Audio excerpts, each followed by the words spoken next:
장류 호산나 교회 성도녀 여러분 반갑습니다. 예, 오늘 말씀을 전하기 위해서 중국에서 날아왔습니다. 중국에 사는 사람들이 한국 가면 중국에서 왔다고 말하지 말라라고 말을 하더라고요. 중국에서 왔다고 하면은 사람들이 안 좋게 생각한다라고 했는데, 그래도 사실인 건 어떻겠습니까? 저는 지난 4년 동안 중국에서 사역을 하고 한 10여 년 만에 부산 지역에 오게 되었습니다. 제가 고향이 부산인데 선지자가 고향에 가면 환영받지 못한다고 해서 부산이 아닌 김해에 오게 되었습니다. 아무튼 좀 낯선 곳인데 잘 적응할 수 있도록 기도해 주시면 감사하겠습니다. 오늘은 그가 이 땅에 오신 이유라는 제목으로 하나님 말씀 살펴보길 원합니다. 이제 곧 있으면 예수님의 오심을 기념하는 성탄절입니다. 여러분은 어떠한 마음으로 성탄절을 맞이하고 계십니까? 기대와 설레임이 있으십니까? 아니면 성탄 행사다, 연말이다는 이유로 분주하십니까? 저의 경우는 성탄절을 기대와 설레임보다 늘 분주하게 보내었던 것 같습니다. 여러분은 어떠십니까? 오늘 이 시간 이 분주한 마음들을 내려놓고 예수님의 족보를 통해서 예수님께서 이 땅에 오신 이유를 함께 살펴보길 소원합니다. 성경에는 많은 족보가 나오죠. 특별히 성경의 첫 번째 책인 창세기는 족보책이라고 할 수 있습니다. 족보라는 말이 히브리어로 톨레도시라고 하는데 창세기에는 무려 10개의 톨레도시 나옵니다. 족보라고 말한 뒤 후손들의 이름이 언급되기도 하고 또 이야기가 나오기도 합니다. 예를 들어서 창세기 5장에서는 이것은 아담의 계보다라고 적은 책이라라고 말한 뒤 후손들의 이름이 언급되고, 창세기 6장에서는 이것이 노아의 족본이라고 말한 뒤 노아 이야기가 나옵니다. 창세기 외에도 성경 곳곳에는 족보가 나오죠. 그 중에서 역대상을 보면 무려 1장에서 9장까지 무려 9장이나 족보가 나옵니다. 여러분 성경 잘 읽고 계십니까? 어떠세요? 여기 성경 잘 읽고 계십니까? 성경을 통독할 때 이런 부분이 나오면 어떻습니까? 빨리 읽기 기능이 작동되거나 건너뛰기 기능을 작동하기 쉽습니다. 저만 그렇습니까? 그러시죠? 족보를 보면 익숙한 이름들도 있지만 너무나 우리에게 낯선 이름들이 많이 있습니다. 마치 영화가 끝나고 올라가는 엔딩 크레딧과 같아 보입니다. 영화가 끝나고 올라가는 엔딩 크레딧을 유심히 끝까지 지켜보고 나오시는 분이 계십니까? 거의 없으시죠. 족보는 이래서 우리에게 관심 받기입니다. 그런데 모든 성경이 하나님의 감동으로 기록된 책인데 하나님께서 왜 이렇게 성경에서 족보를 기록하셨을까? 특별히 오늘 본문인 복음서를 첫 시작하며 마태복음은 예수님의 행적이 아닌 왜 예수님의 족보로 시작하는 것일까? 무슨 중요한 의도가 있지 않겠습니까? 오늘 그것을 함께 살펴보길 원합니다. 마태복음 1장 1절은 아브라함과 다윗의 자손 예수 그리스도의 계보라라고 선포하며 시작합니다. 우리말 번역은 아브라함과 다윗의 자손이라고 아브라함이 먼저 나오는데 헬라어 성경과 영어 성경을 보면 아브라함보다 다윗의 이름이 먼저 등장합니다. 그리고 많은 왕들의 이름을 언급하고 있는데 오직 다윗에게만 왕이라는 호칭이 붙습니다. 1장 6절 상반절을 한번 보실까요? 한번 함께 읽으시겠습니다. 시작. 이새는 다윗 왕을 낳으니라. 다른 왕들의 이름을 언급하는데 유일하게 다윗에게만 왕이라는 호칭이 붙습니다. 그리고 17절을 보니 아브라함부터 다윗까지 14대요. 다윗부터 바벨론 포로까지 14대요. 바벨론 포로 이후부터 예수 그리스도까지 14대라라고 말을 합니다. 딱 이렇게 14대로 딱 떨어지는 것이 아닌데 마태는 의도적으로 14대로 딱 맞아떨어지게 기록한 것입니다. 왜냐하면 14라는 숫자가 다윗을 가리키기 때문입니다. 예를 들어 알파벳 A를 숫자 1이라 하고 B를 2라고 한번 가정해 봅시다. 이런 식으로 음독할 때 아빠 A, B, B, A. 이거를 숫자로 한번 보면 총 합이 몇일까요? 산수를 해야 됩니다. A가 1이고 B가 2입니다. A, B, B, A. 아빠라는 단어를 가지고 한번 숫자로 몇이 나오는지 한번 봅시다. 1 더하기 뭐죠? 2, 또 더하기 2, 더하기 1이죠. 총 이렇게 해서 4가 나옵니다. 이해가 되시죠? 예. 히브리어로 다윗을 다비드라고 하는데 히브리어 모음 3개를 숫자로 음독하면 4 더하기 6 더하기 4에서 14라는 숫자가 나옵니다. 이처럼 마태는 예수님의 족보를 기록하며 의도적으로 다윗을 부각시키고 있습니다. 그 이유가 무엇이겠습니까? 그 이유는 바로 예수님이 다윗의 후손으로 오신 참 왕이심을 알리기 위함입니다. 여기서 다윗의 후손이라는 말은 예수님이 단순히 육신의 다윗의 혈통으로 나셨다는 것을 의미하지 않습니다. 물론 그것도 맞지만 이보다 더 중요한 의미를 담고 있습니다. 그것은 예수님께서 다윗 언약을 성취하러 오신 참 왕이시라는 말입니다. 사무엘하 7장에는 다윗 언약에 관한 내용이 나옵니다. 우리 한번 읽어볼까요? 사무엘하 7장 12절에서 16절입니다.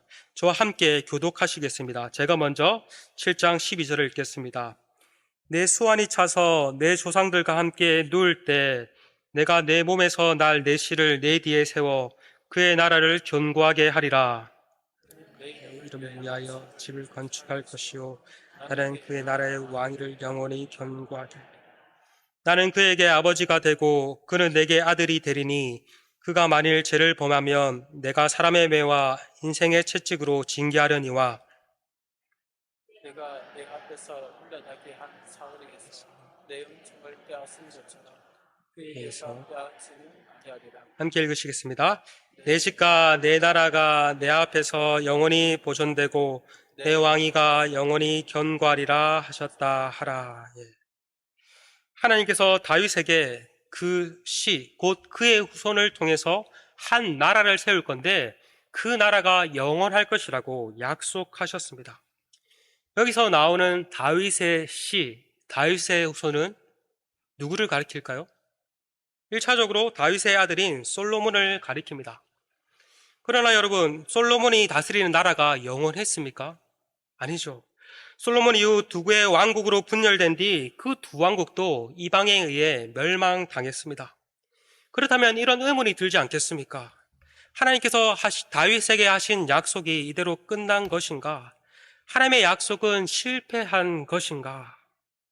그러나 우리는 그것이 끝이 아님을 압니다. 하나님의 약속은 예수님의 오심을 통해서 궁극적으로 성취됩니다. 마태가 예수님의 족보를 기록하며 다윗을 강조한 이유가 이것입니다. 예수님이 다윗 언약을 성취하러 오신 참 왕이시라는 것입니다. 사도 바울 또한 로마서에서 예수님과 다윗을 연결시키고 있습니다. 로마서 1장 3절에서 예수님을 소개하며 예수님이 육신으로 다윗의 혈통에서 나셨다라고 말을 합니다. 예수님은 다윗 언약을 성취하러 오신 참 왕이십니다. 인간 왕이 다스리는 나라는 영원하지 않습니다. 하지만 참 왕이신 예수님이 다스리는 나라는 영원할 것입니다. 주일 작년 예배 때 요한계시록을 여러분 살펴보고 계시죠? 그렇죠? 예. 제가 보고 요한계시록을 연속 강해 설교하시는, 꼭 결단하시고 설교하시는 담임 목사님도 대단하시고 그것을 매주일마다 듣고 계시는 여러분도 참 대단하시다라는 생각을 하게 되었습니다. 어떠세요? 요한계시록 살펴보니까 요한계시록이 무섭고 어려운 책이 아니죠. 아주 은혜가 되시죠. 예, 아멘. 예. 요한계시록을 한마디로 말하면 무엇입니까? 요한계시록은 세상 나라가 많고 예수 그리스도가 다스리는 나라는 영원하다는 것입니다. 그렇지 않습니까? 예수님이 다시 오시는 그 마지막 때에는 호령했던 세상 나라가 망하고 예수님이 다스리는 나라는 영원할 것이라고 요한계시록은 일관되게 말을 하고 있습니다. 누가 참 왕입니까? 헤롯입니까? 네로입니까? 아닙니다. 예수님이 참 왕이십니다. 그 왕이 친히 우리 가운데 오셨습니다. 이것이 성탄의 신비 아닙니까? 왕이신 예수님은 하늘 보좌 다 버리고 이 낮고 낮은 땅 위에 오셨습니다. 예루살렘 왕궁이 아닌 베들레헴 마구간에서 태어나셨습니다. 백마가 아닌 나귀를 타셨으며 왕자가 아닌 십자가에 올라가 죽으셨습니다. 그러나 여기서 끝이 아니죠. 하나님은 이런 예수님을 다시 높이셨습니다. 부활하시고 승천하사 하나님 보좌 우편에 앉아 계십니다. 예수님은 지금도 왕으로 다스리고 계십니다. 이전에도 왕이셨고 지금도 왕으로 다스리고 계십니다. 악의 건세로부터 우리를 보호해 주시고 말씀과 성령으로 지금도 우리를 다스리고 계십니다. 그리고 장차 백마 타고 이 땅에 다시 오셔서 악의 세력을 완전히 심판하실 것입니다. 성도의 구원을 완전히 이루어 가실 것입니다. 우리 성도는 예수님과 더불어 세세토록 왕노릇할 것입니다. 아멘이십니까? 아멘. 바라기는 우리 주님 왕으로 오신 성탄을 맞아 이 사실을 기억함으로 참 왕이신 예수님께만 경배하고 예수님만 예배하는 은혜가 있기를 간절히 소망합니다. 아멘. 예수님은 다윗의 언약의 성취자이실 뿐만 아니라 아브라함 언약의 성취자이십니다. 예수님의 종부가 본격적으로 언급되는 2절에서 누구로부터 시작합니까? 1절에 아브라함과 다윗의 자손 예수 그리스도의 계보라고 말한 뒤 2절에 누구의 이름부터 시작합니까? 아브라함입니다. 여러분, 뭔가 이상하지 않습니까? 왜 아담이 아니라 아브라함부터 시작할까요? 이스라엘의 시작과 구속사의 시작이 아브라함부터 시작되기 때문입니다. 앞서 예수님이 다윗의 자손이라는 말이 예수님이 다윗의 혈통이라는 것을 넘어 다윗 언약의 성취자로 오셨다고 말하였듯이 아브라함의 자손이라는 말 또한 예수님께서 단순히 혈통적 아브라함의 자손을 넘어 아브라함 언약의 성취자로 이 땅에 오셨다는 말입니다. 예수님은 아브라함 언약의 성취자로 이 땅에 오셨습니다. 창세기 12장을 보면 아브라함 언약이 잘 나와 있습니다. 함께 창세기 12장 1절과 3절 그리고 7절을 읽겠습니다. 함께 읽으시겠습니다. 시작. 여호와께서 아브라함에게 이르시되 너는 너의 고향과 친척과 아버지의 집을 떠나 내가 내게 보여줄 땅으로 가라. 내가 너로 큰 민족을 이루고 내게 복을 주어 내 이름을 창대하게 하리니 너는 복이 될지라. 너를 축복하는 자에게는 내가 복을 내리고 너를 저주하는 자에게는 내가 저주하리니 땅의 모든 족속이 너로 말미암아 복을 얻을 것이라 하신지라. 여호와께서 아브라함에게 나타나 이르시되 내가 이 땅을 내 자손에게 주리라 하신지라. 자기에게 나타나신 여호와께서 그가 그곳에 제단을 쌓고. 하나님께서는 아브라함에게 크게 세 가지를 약속하셨습니다. 첫 번째 2절 상반절을 보시면 큰 민족을 이루게 하겠다. 두 번째 2절 하반절과 3절을 보시면 복을 주어 복의 통로가 되게 하겠다. 세 번째 7절을 보시면 땅을 주겠다라고 약속하셨습니다. 하나님께서는 아브라함에게 첫 번째로 하신 약속은 큰 민족을 이루게 하시겠다는 것입니다. 이것이 아브라함 이후 이삭을 통해 이삭 이후 야곱을 통해 야곱 이후 야곱의 12아들 곧 이스라엘의 번성한 것을 통해 1차적으로 성취됩니다. 우리가 잘 알고 있듯 창세기 마지막 부분에서 70명의 야곱의 가족이 애굽에 내려갔는데 몇 세대가 지나고 난 뒤에 출애굽기에서 어떤 일이 일어났습니까? 70명이 갔는데 많이 번성했음을 알 수 있습니다. 지금도 혈통적 아브라함의 후예인 유대인들이 있는 걸 보면 아브라함의 언약이 성취된 것 같아 보입니다. 그러나 큰 민족에 대한 약속은 단순히 혈통적 아브라함의 자손만을 가리키는 것이 아닙니다. 영적 아브라함의 자손, 즉 구원받은 하나님의 백성을 가리킵니다. 마태복음 3장에서 세례 요한이 이것을 잘 말해줍니다. 세례 요한은 당시 종교 지도자들을 향해 핵에 합당한 열매를 맺을 것을 외쳤습니다. 당시 종교 지도자들은 아브라함이 자신의 조상이라 생각하고 심판은 자신들과 무관하다라고 생각했습니다. 우리는 당연히 구원을 따놓은 당상이라고 생각했습니다. 그러나 요한은 이들의 생각을 무너뜨렸습니다.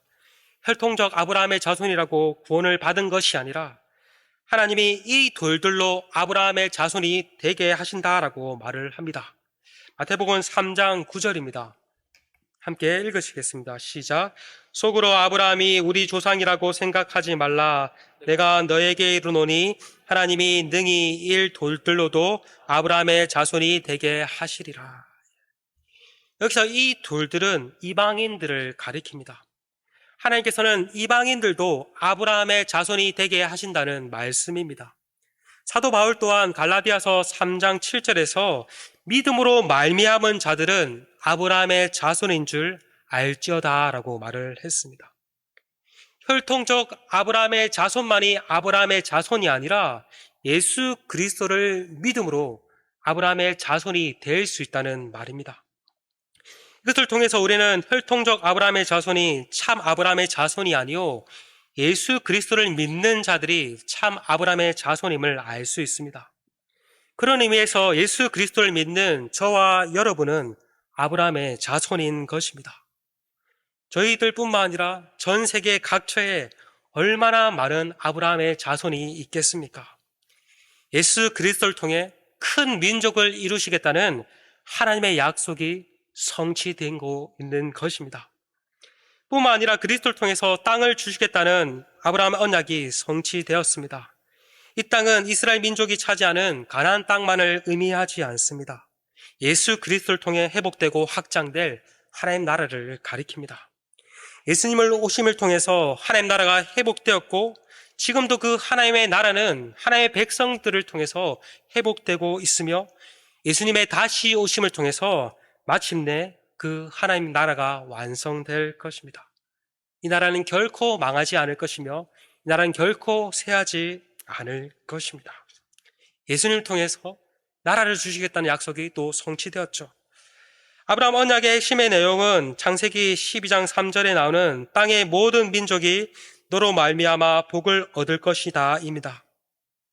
이것이 아브라함의 후손으로 오신 예수님을 통해서 또 온전히 성취됩니다. 하나님은 단순히 아브라함을 부르셔서 그들의 후손만 복받길 원치 않으셨습니다. 하나님의 궁극적인 관심은 그들을 통해 모든 민족이 복을 받기 위함에 있었습니다. 하나님은 아브라함 한 사람을 부르셨지만 하나님의 관심은 모든 민족을 향해 열려 있었습니다. 바울은 이것이 하나님께서 아브라함에게 먼저 전한 복음이라고 말하며 그리스도 예수 안에서 이것이 성취되었다라고 말을 합니다. 갈라디아서 3장 8절과 14절입니다. 제가 읽겠습니다. 또 하나님이 이방을 믿음으로 말미암아 의로 정하실 것을 성경이 미리 알고 먼저 아브라함에게 복음을 전하되 모든 이방인이 너로 말미암아 복을 받으리라 하였느니라. 3장 14절에 이는 그리스도 예수 안에서 아브라함의 복이 이방인에게 미치게 하고 또 우리로 하여금 믿음으로 말미암아 성령의 약속을 받게 하려 함이라. 예수 그리스도를 믿음으로 그 아브라함에게 주신 그 약속의 복들이 흘러간다고 말을 하고 있지 않습니까?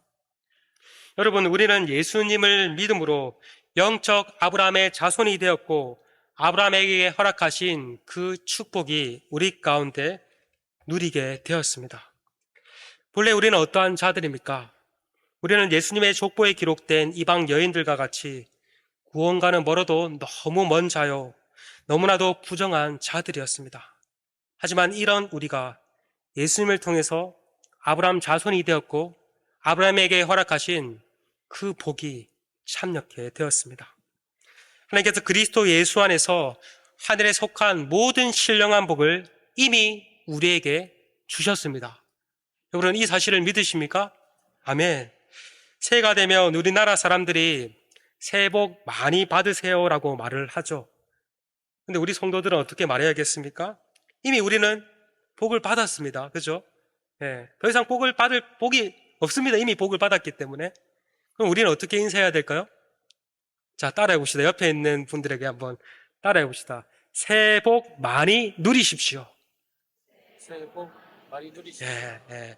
우리는 이미 예수 그리스도를 통해서 큰 복을 받은 자들입니다.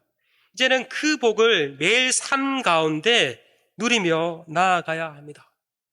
이미 큰 복을 주셨는데 누리지 못한다면 그만큼 슬픈 게 일이 어디에 있겠습니까? 근데 여러분, 우리만 누려서는 안 되겠죠. 이 성탄절을 맞아 이 복된 소식을 또 널리 전해야 할 것입니다. 우리 또한 이미 복을 받은 자로서 축복의 통로로서 역할들을 감당해야 할 것입니다. 아직도 이 복된 소식을 모른 채 세상 어딘가에서 다른 복을 찾고 있는 이들에게, 세상의 염려와 근심과 걱정으로 신음하고 있는 이들에게 예수님을 전해보는 기회가 되기를 소망합니다. 뿐만 아니라 부유한 예수님께서 가난하게 되심으로 우리를 부욕해 하셨듯이 우리도 도움이 필요한 이들에게 물질을 흘려보내고 주님의 사랑을 흘려보내는 따뜻한 성탄이 되길 소망합니다.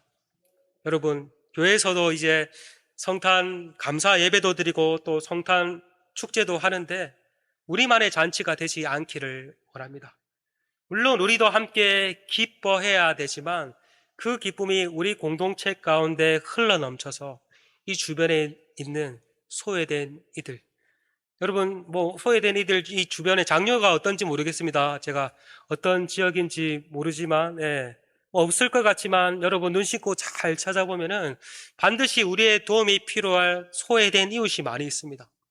또 지구촌 곳곳에는 우리가 얼마든지, 마음을 나눌 수 있는 많은 지체들이 있습니다.